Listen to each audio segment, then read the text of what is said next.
ఈరోజు చిటికెలో అయిపోయే ఒక లంచ్ బాక్స్ రెసిపీని చూసేయండి.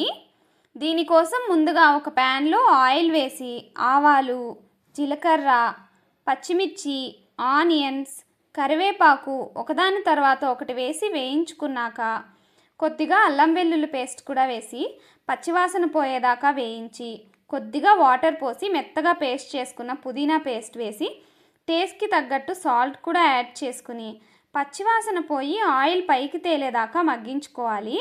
ఇప్పుడు ఉడికించిన రైస్ని కూడా వేసి మసాలా మొత్తం రైస్కి పట్టేలాగా కలుపుకోవాలి. కొద్దిగా తరిగిన పుదీనా, ఒక హాఫ్ లెమన్ కూడా వేసి బాగా కలిపి పైనుంచి వేయించిన జీడిపప్పులు, ఫ్రైడ్ ఆనియన్స్ కూడా వేసుకుంటే ఎంతో టేస్టీగా ఉండే పుదీనా రైస్ రెడీ అయిపోతుంది. ముందుగా రైస్ని కుక్ చేసి పెట్టుకుంటే 5 మినిట్స్లో ఈ రెసిపీ రెడీ అయిపోతుంది. సబ్స్క్రైబ్.